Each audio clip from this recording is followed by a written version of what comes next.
Aujourd'hui, je te propose de réaliser avec moi une tarte à la framboise et à la pistache. Dans cette vidéo, on va apprendre à réaliser une pâte sucrée, on va apprendre à foncer un cercle, à préparer une crème d'amande et à réaliser une crème diplomate qu'on va aromatiser à la pistache. Alors évidemment, si tu n'aimes pas la pistache, la pâte de pistache sera facultative. Tu peux très bien laisser la crème diplomate aromatisée à la vanille. Allez, je te montre tout ça tout de suite. Salut les youpétiers, salut les youpétières et bienvenue sur ma chaîne, le meilleur endroit pour apprendre à faire de la pâtisserie française. Sur cette chaîne, tu trouveras des conseils, des astuces, des recettes de professionnels pour apprendre les bonnes bases, progresser tout en t'amusant et gratuitement. Alors si tu es nouveau, n'oublie pas de t'abonner. Et si tu souhaites recevoir une recette gratuite facile à faire à la maison dans ta boîte mail chaque semaine, n'oublie pas d'aller cliquer sur le lien juste en dessous de la vidéo pour t'inscrire. À tout de suite. Alors, pour cette recette, il te faut 125 g de beurre, 125 g de sucre glace, 125 g de poudre d'amande, 150 g d'œufs, 25 g de poudre à crème. Donc, si vous n'avez pas de poudre à crème, vous utilisez à la place de la farine. 12 g de rhum. Alors, le rhum, c'est facultatif. Si vous ne voulez pas d'alcool, vous n'êtes pas obligé d'en mettre. Et 112 g de crème liquide entière. Et de la vanille. Dans un premier temps, je vais équiper l'appareil de la feuille et je vais travailler le beurre. Voilà, je travaille en première vitesse. Je vais ramollir le beurre. Le beurre est tempéré. Voilà, dès que le beurre est un petit peu ramolli, j'incorpore le sucre glace. Et je mets en première vitesse. Et très vite, je passe en deuxième vitesse. Voilà, j'aide un petit peu l'appareil à aller chercher au fond de la cuve. Donc, c'est toujours le même souci. Il faut faire attention avec les petites quantités. Il faut aller chercher tout ce que vous avez au fond de la cuve. Voilà, je n'hésite pas à le faire plusieurs fois s'il le faut. Vous voyez, il reste toujours un petit peu, une petite quantité mal mélangée au fond de la cuve. Voilà, donc là, le beurre est crémeux. Il est bien mélangé, il est homogène. Voilà. Je vais pouvoir maintenant incorporer la poudre d'amande.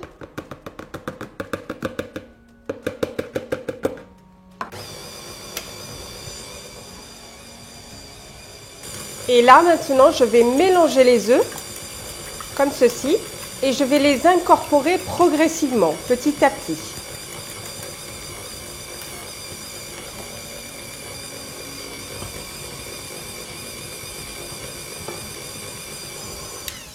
Voilà, alors on a encore un petit peu de beurre qui reste au fond de la cuve qu'on va aller chercher. Vous voyez?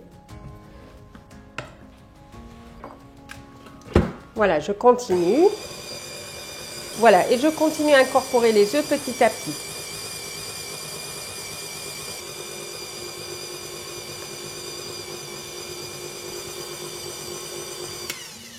Voilà, quand mon appareil est parfaitement homogène, j'incorpore la poudre à crème ou à défaut la farine.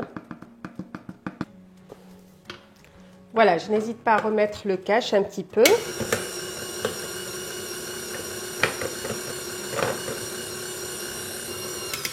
Voilà, donc à ce stade, assurez-vous que tout est parfaitement homogène et que tout est parfaitement mélangé. Vous voyez? Vous voyez, j'ai tout le beurre qui est parfaitement mélangé avec tout le reste. Alors voilà, je vais remettre à tourner et je vais incorporer la crème liquide doucement.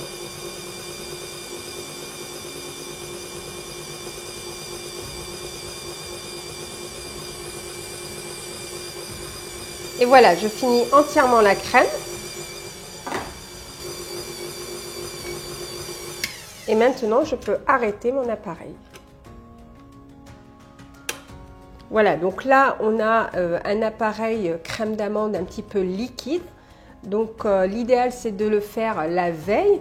ce sera beaucoup plus facile à le dresser le lendemain dans notre fond de tarte puisque la crème d'amande aura eu le temps de prendre et de se solidifier.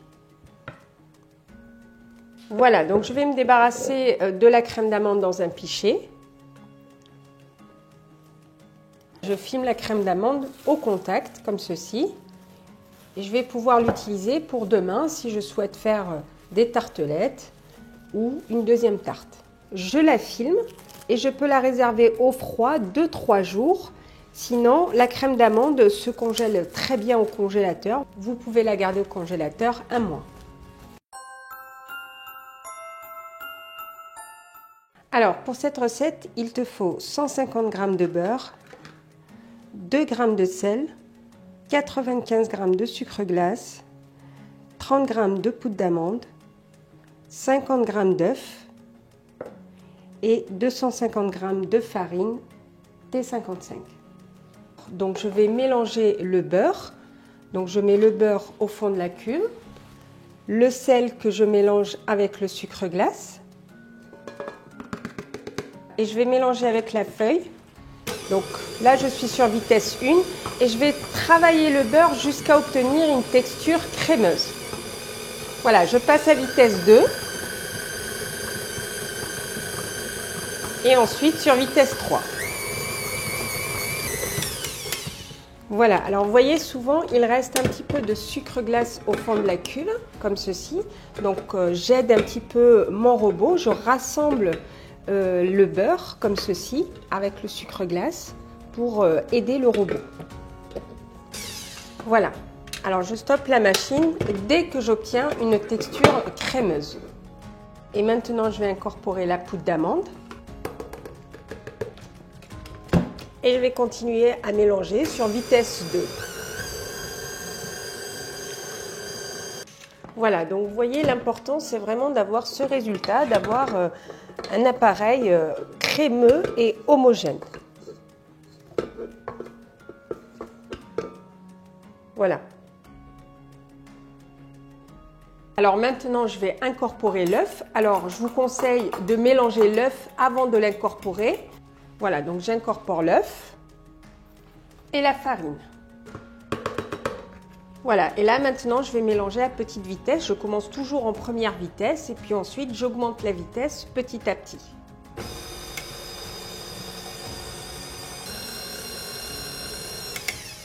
Alors, s'il le faut, j'aide un petit peu mon robot. Comme on a des petites quantités, souvent le robot a du mal à aller chercher ce qu'on a dans le fond. Donc je l'aide un petit peu et en même temps ça évite de trop travailler la pâte. Voilà, donc je me remets sur vitesse 2 et je passe à vitesse 3. J'amène un petit peu la farine vers le centre. Je fais ça 2 ou 3 fois. Voilà, ça va vraiment m'éviter de trop travailler la pâte. Autrement, si on travaille trop la pâte, on va développer le réseau glutineux et c'est ce qu'on ne veut surtout pas pour une pâte sucrée ou une pâte sablée.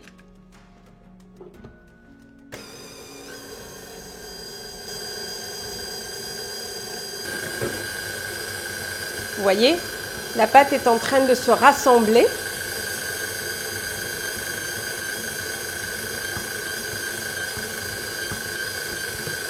Voilà. Alors, je vais un petit peu aller chercher le fond de la cuve encore une fois.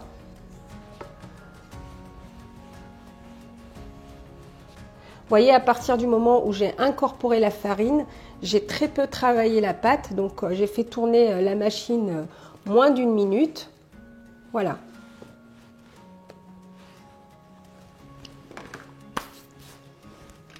Voilà, je continue une dernière fois, quelques secondes.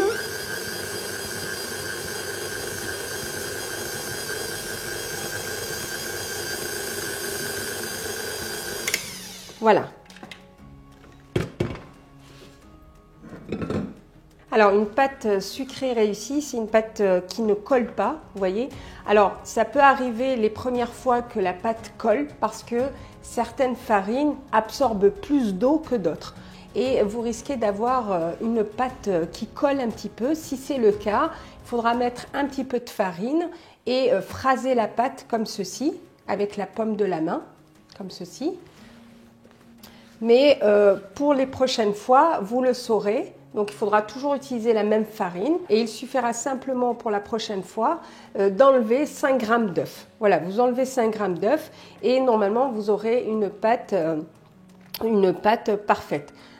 Donc, vous voyez, une belle pâte sucrée, c'est une pâte qui ne colle pas, qui est homogène. Vous voyez, il n'y a pas de grains, il n'y a pas de... Voilà, elle est vraiment lisse, homogène, elle est brillante en surface. Et vous voyez, ça fait penser un petit peu aux fesses de bébé. Voilà, c'est souple et c'est brillant en surface. Vous voyez? Voilà, donc là maintenant, avec cette quantité, ce que je vais faire, je vais diviser la pâte en deux, puisqu'il me faut 260 g pour foncer un cercle à tarte de 20 cm de diamètre. Donc en fait, je vais diviser la pâte en deux et je vais pouvoir foncer 2 cercles de tarte de 20 cm de diamètre.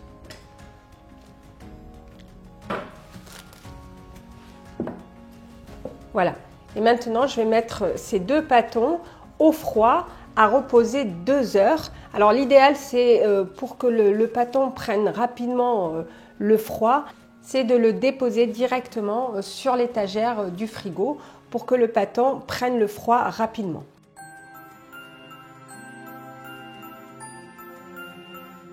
Voilà, donc là maintenant, on va passer au fonçage de la tarte. Alors, si vous êtes particulier ou professionnel, je vous recommande d'utiliser ce type de cercle. Donc, ce sont des cercles à petits trous comme ceci. Donc, c'est un cercle de 20 cm de diamètre et de 2,5 de hauteur. Donc, ces cercles sont plus hauts que les cercles qu'on utilise pour les CAP. Donc, visuellement, c'est plus joli pour une tarte. Et vous aurez moins de risque de voir la pâte s'effondrer pendant la cuisson grâce aux trous que vous avez sur tout le tour du cercle. Voilà, et maintenant je vais découper 2 feuilles de papier cuisson. Donc je vais récupérer la pâte sucrée.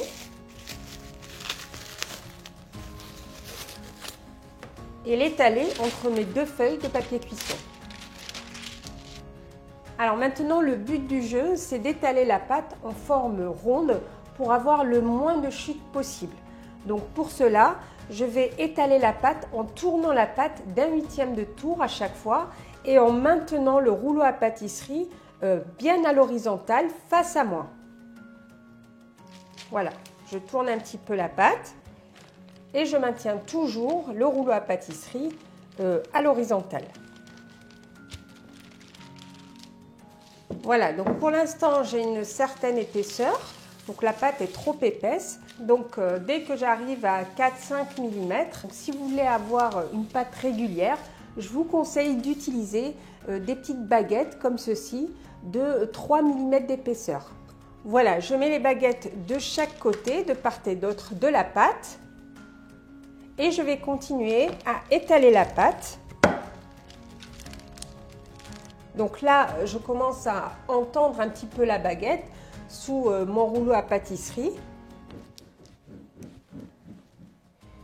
Mais je ne suis pas encore tout à fait à 3 mm. Donc si je mets la baguette à côté de la pâte et que je passe ma main, donc je sens que la pâte est encore plus épaisse que la baguette.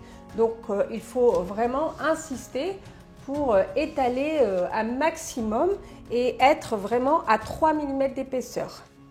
Voilà, et maintenant que j'ai fini, je vais faire un dernier geste avec le rouleau à pâtisserie. Je vais mettre le rouleau à pâtisserie sur mes baguettes et je vais, comme ceci, étaler la pâte pour enlever des éventuelles petites vaguelettes que je pourrais avoir. Donc vraiment, là, je vais avoir une surface lissée et propre. Alors, je passe ma main pour vérifier que j'ai bien une épaisseur régulière sur toute la surface de la pâte, comme c'est le cas ici. Donc, je vais m'arrêter là. Voilà, donc là, quand j'ai fini d'étaler entièrement la pâte, je vérifie toujours que j'ai bien 3 cm de plus tout autour. Donc, comme c'est le cas ici. Voilà, et là maintenant, ce que je vais faire, je vais simplement déposer la pâte sur une plaque. Alors, je fais attention de la déposer bien à plat. Et maintenant, je vais la mettre au froid 15 minutes.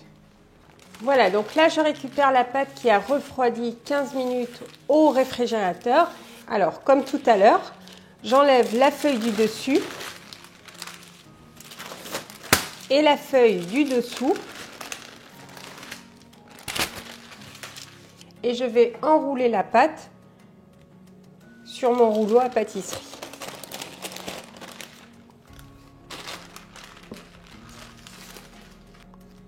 Et maintenant, je vais me positionner au centre et je vais dérouler la pâte.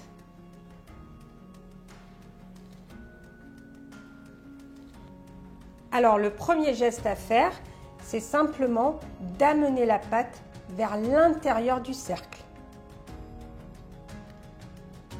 Voilà, comme ceci.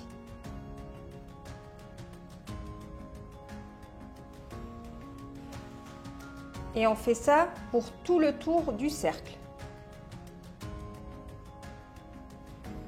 Alors n'hésitez pas, si vous sentez qu'elle prend le chaud, n'hésitez pas à la mettre 3-4 minutes au congélateur. Ça suffit pour continuer le fonçage.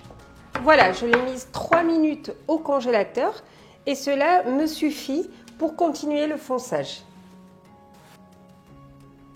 Voilà, alors comme tout à l'heure, je vais essayer d'abaisser la pâte vers le bas avec le plat de mon pouce.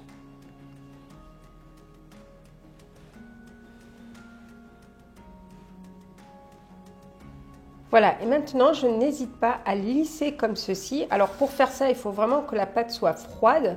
Donc je lisse tout le tour, ça me permet de coller la pâte contre la paroi et surtout d'enfoncer la pâte vers l'intérieur du cercle pour avoir un angle droit. Voilà, comme ceci. Voilà, et maintenant que j'ai fini de faire ça tout le tour du cercle, il ne me reste plus qu'à ébarber la pâte. Et voilà, et je découpe franchement.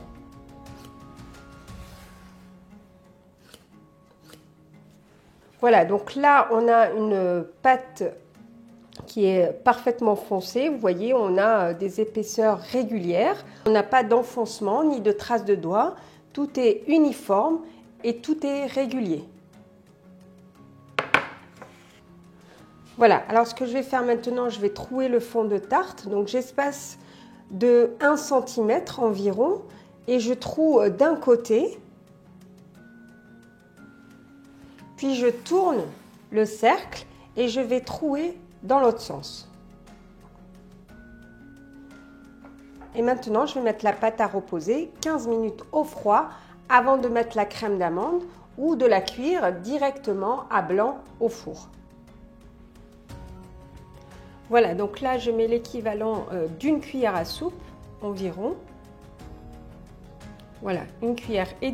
Donc, j'en mets pas de trop puisque la crème d'amande va prendre beaucoup de volume pendant la cuisson. Donc, il ne faut pas en mettre de trop.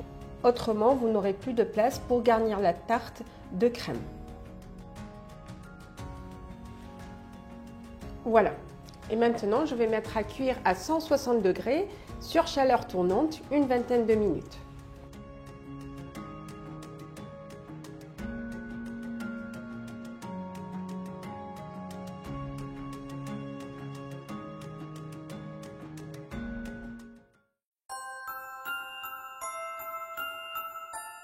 Pour la recette du confit de framboise, il te faut 350 à 380 g de framboise surgelée. Pour en faire 250 g de purée de framboise, il te faudra 2 fois 30 g de sucre en poudre et 3 g de pectine. Voilà, donc la première des choses à faire, je vais décongeler au micro-ondes les framboises surgelées. Voilà, donc là, j'ai mis la purée de framboise à décongeler au micro-ondes. Et maintenant, je vais la passer dans un tamis pour pouvoir faire une purée de framboise. Et voilà, et donc là maintenant j'ai ma purée, donc j'ai ma purée de framboise. Alors évidemment vous pouvez acheter la purée de framboise, mais très souvent les purées de framboise sont déjà sucrées. Voilà, donc là maintenant je vais récupérer le bol dans lequel j'avais mes framboises et je vais simplement prélever 250 g de purée de framboise. Et maintenant je vais pouvoir faire le confit. Voilà, je vais mettre soit les framboises à côté de moi pour détendre tout à l'heure le confit, soit de la purée de framboise. Alors, je vais mettre à chauffer la purée de framboise avec la première partie du sucre, donc avec les 30 g de sucre. Alors, je vais mélanger la pectine avec le sucre. Et là, maintenant que la purée est chaude, je vais verser la pectine avec le sucre en pluie tout en mélangeant.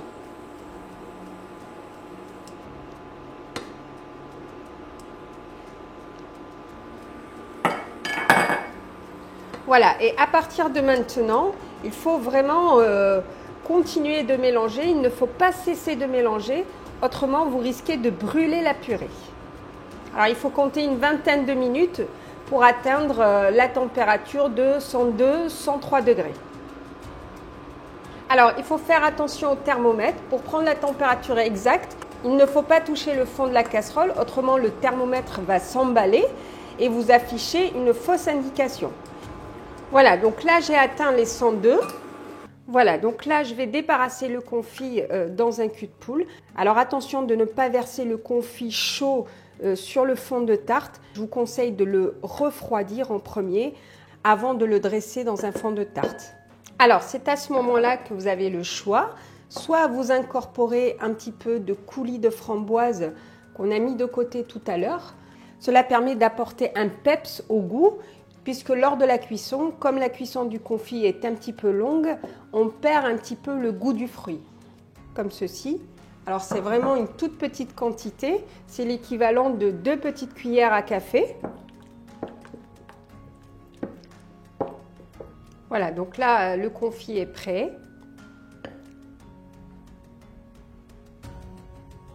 Donc là, à partir de maintenant, le confit est prêt. Alors, pour la crème diplomate, il te faut 200 g de lait entier, 42 g de jaune d'œuf, 47 g de sucre en poudre, 15 g de poudre à crème. Alors, si vous n'avez pas de poudre à crème, vous pouvez utiliser de la farine à la place. Donc, 15 g de beurre. Alors, 2,5 g de gélatine. Donc, c'est de la gélatine de Sandbloom. Et 225 g de crème et une demi-gousse de vanille.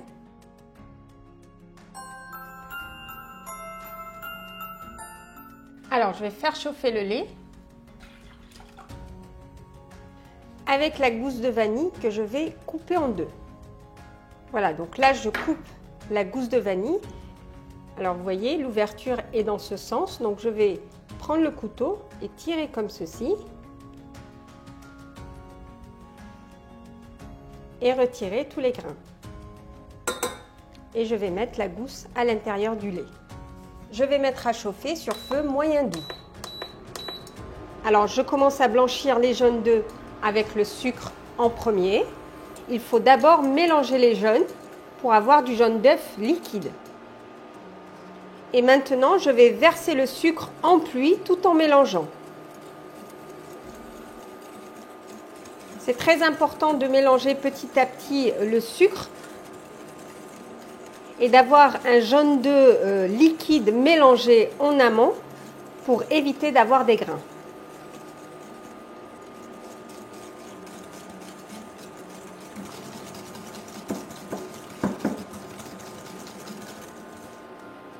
Voilà, comme ceci. Et maintenant, je vais incorporer la poudre à crème. Alors attention, il faut veiller à avoir un appareil homogène et bien lisse.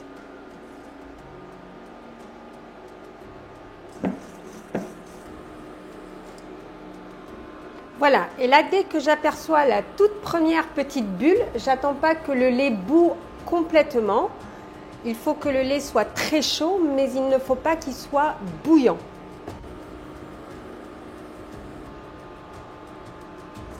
Et là, je vais verser la moitié du lait.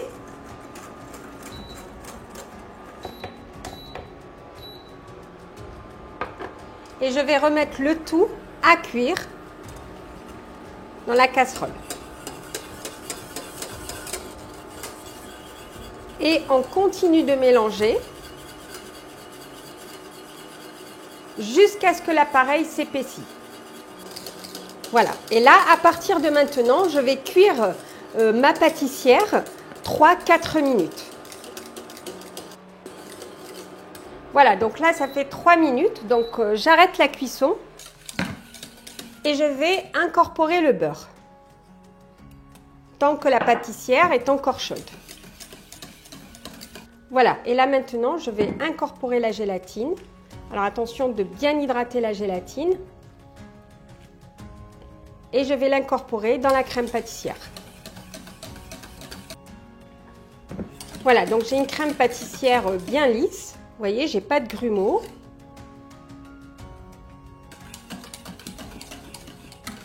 Voilà, elle est homogène. Et son aspect est onctueux et épais.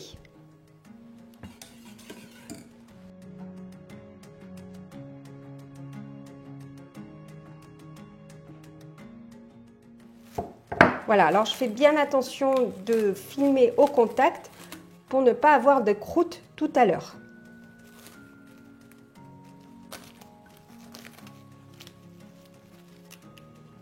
Voilà, et là maintenant je vais mettre la pâtissière 10 minutes au congélateur ou 20 minutes au froid.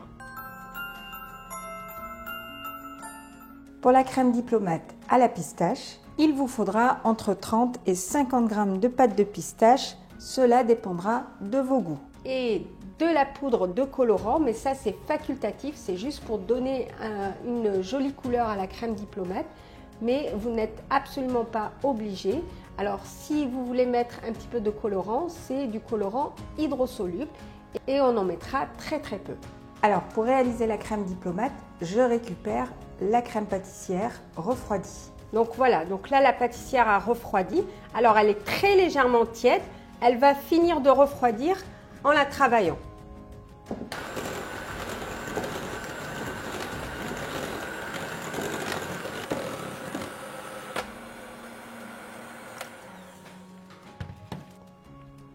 Voilà, donc là la crème est bien travaillée, elle est lisse, elle est onctueuse, elle est épaisse. Et c'est à ce moment-là que je vais choisir de la laisser soit nature, soit de la parfumer. Alors, nous, aujourd'hui, on va la faire à la pistache. Donc, je vais mettre un petit peu de pâte de pistache. Alors là, ça dépendra vraiment de vous. Ça dépendra de vos goûts. Si vous aimez la pistache plus ou moins fort, donc je vous invite de goûter à cette étape et de voir s'il faut en mettre un petit peu plus ou un petit peu moins. Et pour le colorant, c'est pareil, c'est à ce moment-là que je décide d'en mettre un petit peu ou pas. Voilà. Donc maintenant, je vais monter la crème en chantilly.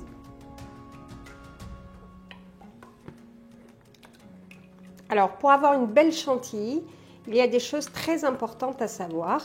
Il faut une crème entière avec un minimum de 30% de matière grasse.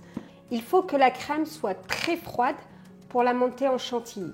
Autrement, si la crème n'est pas suffisamment froide, vous aurez du mal à avoir une belle chantilly. Et une dernière chose, il faut vraiment monter la chantilly sur un lit d'eau glacé. Voilà, et là je vais monter la crème sur un lit d'eau froide. Alors je commence en première vitesse et je passe très vite en deuxième vitesse, puis en troisième vitesse.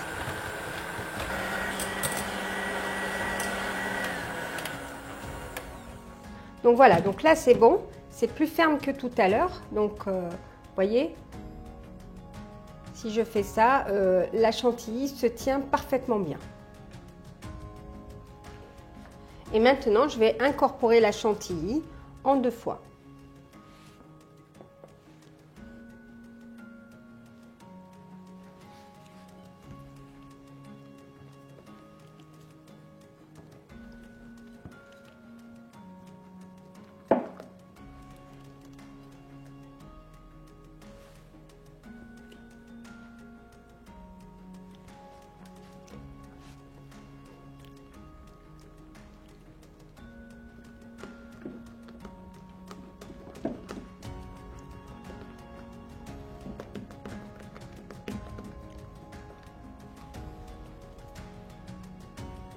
Voilà.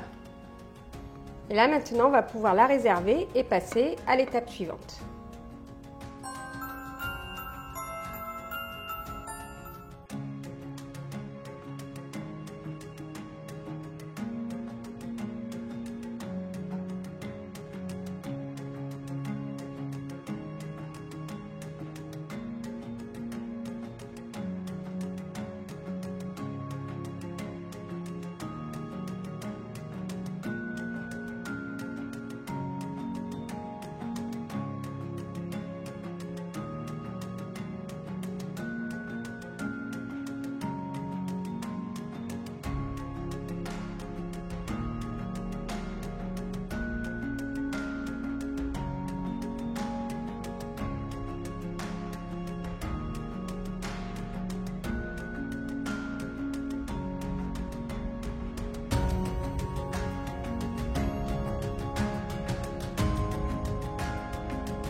Voilà, j'espère que vous avez aimé la vidéo. Si c'est le cas, n'oubliez pas de liker et de partager et surtout d'activer la petite notification juste ici pour continuer à recevoir mes vidéos. Quant à moi, je te dis à très bientôt pour une prochaine recette.